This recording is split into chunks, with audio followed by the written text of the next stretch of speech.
Ashamaa akkam jirtu hordoftoota kabajamtoota chaanaala kootii kan biyya keessa kan biyya alaa bakka jirtanitti nageenyi waaqayyoo isin haa baay'atu. Akkam jirtu nagaa keessanii ana obboleettiin keessan nagaa guutuun qaba galata waaqayyoo isiniin jecha. Egaa obboloota koo isinillee baga nagaa taatan isin jedha hordoftoota koo. Egaa ka obboloota koo har'a maal qabattee dhufte jechuun keessanii dhoolu har'a bagatti isin ga'e dhufe akkasuma ka hordoftoota kabajamtoota chaanaala kootii hundumti keessaniyyuu kan kiristaanallee kan musliimallee hundi keessanuu warri na hordoftan akkasuma waaqeffannaa beeksee hundi keessaniyyuu oduu amantaa kutaadhaan isinii waliin qoodin hundi keessaniyyuu galatoo baasiniin jechuu barbaada. Itti aansuudhaan immoo warroonni chaanaala kiyyaaf haaraa taatan immoo sabskraayibii gochuudhaan nu jajjabeessaa isiniin jedha. Egaa ka har'a wanti na dhufee fi hordoftoota amantaa kiristaanaa hundaan kan biyya keessaa kan biyya alaa bakka jirtanitti hundumti keessanuu baga ayyaana cuuphaa isiniin gahe isiniin jechuu barbaada. Ameen. Walumaanuu baga ittiin nu gahe ayyaanni cuuphaa kan nagaa kan araaraa kan jaalalaa kan fayyinaa kan itti kadhannee waa hundatti milkoofnu waaqayyoon nu haa taasisu isiniin jedha obboloota koo. Hundumti keessanii biyya keessas teessanii biyya alaa teessanii akkasuma ijoolleen akka koo qamamochen mana madaamii teessanii waaqayyo keessan galateeffattanii hunduma keessanuu bagatti isin ga'e jechuu barbaada. Asumaan hundumti keessaniyyuu amiin walumaan bagatti nu gahee waaqayyoon eger immoo biyya kanatti dabarsinee bara dhufu immoo nama maatii keenya waliin abbaa manaa keenya waliin waaqayyoon nama akkasii wajjin dabarsinu waaqayyoon nu haa taasisu isiniin jedha. Egaa ka obboloota koo maaliif waan tokko isinitti dhimuu dhufe achumaan bagatti isin gees dabarfachuu dhufe obboleewwan koo kiristaanaa hundumaanuu ana dabalatee jechuudha. Baga dargeessan isiniin jedha ammallee irra deebi'ee baga walumaanuu geenye dhugaa dubbachuudhaaf mee ijoollee hundumti keessanuu jechuudha. Ijoollee kiristaanas ta'e ijoollee musliimaas ta'e yeroo ayyaanaa garaa isin badaa garaa isin hin badaame ijoollee musliimas yeroo ayyaana keessanii garaa isin hin badaame koomentii irratti naa barreessaa. Mee garaa isin hin badaakis bakka hin kaffa'amtu yeroo ayyaanni dhufu mana namaa keessatti kushiinaa arabaa keessatti isin kaffa'ee beeka. Ana hedduutu akkana kaffa'a yeroo hundaa jechuudha. Keessaa ayyaanni dhufnaane baay'ee na kaffa'a. Baay'ee tokko na kaffa'a bakka. Osoon biyya kiyya jiraadhee homaa hin godhin bishaan qorraa maatii koo waliin dhugee dabarsee natti tola. Dhugaa dubbachuudha jechuudha. Maaliif biyyoos fi haatuu fi yartuu hin qabdu. Hanga fe'illee yoo ta'e biyyi kee biyya keeti jechuudha. Biyya ormaa immoo biyyuma ormaati. Homaa siin godhu jechuudha. Kanaaf akka koo garaan siin badaadhaata. Hedduu natti dhaga'ama yeroo baay'ee jechuudha. Maaliif namoonni yeroo duraanii akkaataa ayyaanatti dabarsanii ayyaana hunduma ayyaanaayyuu jechuudha. Ijoolleen kiristaanas ijoolleen musliimas ayyaana hunduma keenyayyuu hin qabnu kan dabarfannu yeroo ayyaanaa kana maatii keessan biratti waan adda addaati godhama. Hanga qabeenya ofiisitti hunduu homa godhata. Hanga dandeettee ofiisitti kan mana ayyaanaaf mana ofiisitti waa hin godhanne hin jirtu abadan. Dhugaa isiniin jedha. Iyyeetti tulaa shammatattee diqqeeffattee kadhattee waa manatti godhatti malee ayyaana oggaa mana qullaa hin oolan. Biyya keenyatti hundumti isaanii kan arga jechuudha. Akka naannoo keenyatti namni kamiyyuu jechuudha ayyaana isaa sanii homa qabu sanii shamatatee homa qabu san gurguratee ayyaana isaa sanirratti waa hunda mana isaa guuttatee kabaja jechuudha. Maaliif warri musliimallee akkasitti beeka akka naannoo keenyatti kiristaanas akkasumatti beeka jechuudha. Mana san guuttatee jechuudha.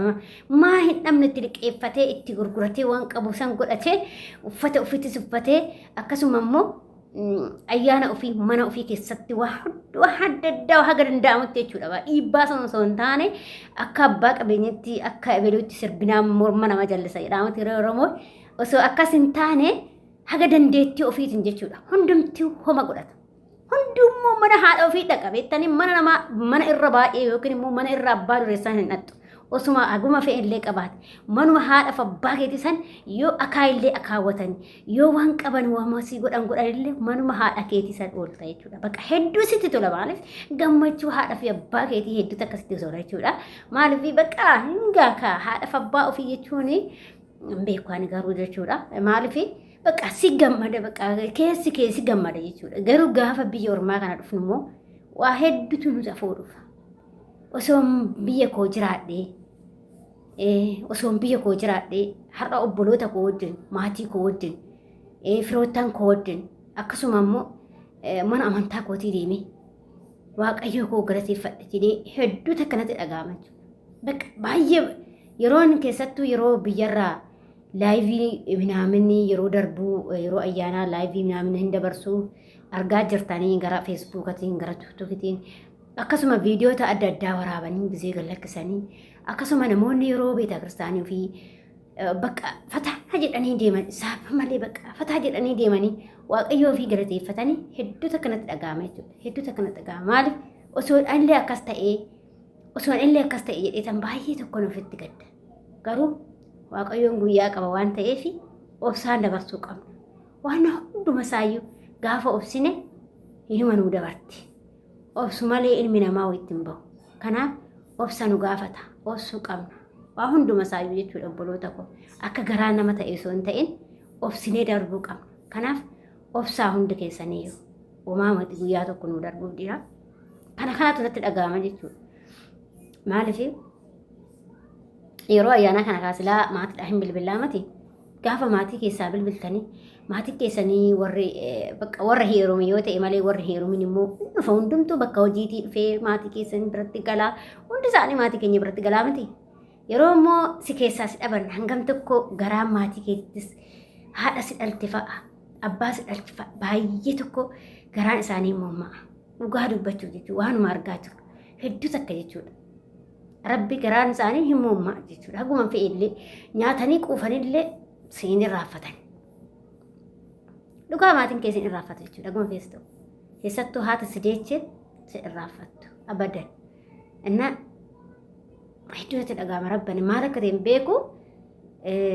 Bakka yeroo kam tasna jedha beektani yeroo ayyaana sirra caala kanatti dhaga'ame biyya ormaa kana hanga garaan koo na badu bakka akka malee muumma'amu guyyaa ayyaanatti guyyaan nan boo'a fa'a gisee tokko nan boo'a bakka maaliif kan biyyaa na baasee maatii koo biraa na baasee har'aanis osoo achi jiraadhee akka obboleewwan kootii akka firoottan kootii hiriyoottan kootii tan anis uffadhee fataa jedhee qulqullaa'ee amantaa koo hordofatan jedhu bakka baay'ee tokkoon yaada jechuudha. Garuu guyyaa tokko ijoollee nuu darbaa obsaan dabarsa uumaa garuu hin jirtu laataan akka kiyyatti garaan sisin badu guyyaa kana jiraachuu hin maltu uumamati hin darbaa obsumaan dabarsuu nu washa maaliif biyyi ormaa biyyuma ormaati haati ormaa haadhuma ormaati uumaa siin gootu fakkeenyaaf ijoolleen musliimallee guyyaa ayyaana iidii guyyaan ayyaana yeroo ramadaanii hiikkatu irratti garaa isin hin badu ijoollee mee garaa isin hin badu isinillee maaliif hojjettani kafanni isaa isinii bitani kafana akka garaa keetiiti miti guyyaa san ayyaana isin jedhanii yookiin akka isaanii seettatti bashannanuu hin dandeessu. Isaaniif ayyaana malee si'iif bakka waan matee sitti bitu bakka guyyaa san bakka akkuma fe'es ta'uu haadha ofii siin taatu. Isaanillee haadha ofii siin taatu. Maaliif isaan ofii isaaniitti akka barbaadetti uffatanii akka barbaadetti fataa jedhanii zanaa jedhu. Garuu si maal sitti bitu kafanuma jala wayya gartanii bakka isa soo sitti bitan ati uffattee waa wannoo jettu miti bara. Isas si uffattee kan guyyaa san takkitti boqonnaa fudhattu miti. Dhugaa rabbi jechuudha mee ijoollee boqonnaa fudhannu mee namni guyyaa takka boqonnaa fudhatan jirtu yoo ijoollee akkam ta'e ijoollee ala baddee hojjettu yoo ta'e malee ijoolleen mana madaamii keessa hojjettanii kontiraata jirtan boqonnaa fudhatan jedhee yaadeen beeku. Takkaan boqonnaa argadheen beeku biyya kanatti. Har'a hojiin hin jiru taa'e kan naan jedhin jiru abadan. Nama hojjenne erga biyyaa baanee nama hojjenne ijoollee. Garuu homaa miti waaqayyo haa galatoomu. Ijoollee kiristaanas ijoollee musliimas hundi keessaniyyuu obsaan dabarsuu nu wayya. Biyya keenyatti waa hundumtuu biyya ofiitti bareeda. Waaqayyo nagaadhaan biyya sigdatii kana keessa waaqayyo nagaadhaan nu haa galchu. Amshir isiniin jechuu jaaladha obboloota koo garaan isiniin moomma'inii isiniin jechuu barbaada. Guyyaa tokko nuuf darbee nus maatii keenya biratti dabarsine isiniin jedha isiniin jaaladha isiniin kabajaa ayyaana gaarii isinii haa ta'u obboloota koo kiristaanaa hundi keessanuu ayyaana gaarii isiniin jecha akkasuma warroon chaanaala kiyyaa faaraa taatan sabskraabii gochuudhaan maamila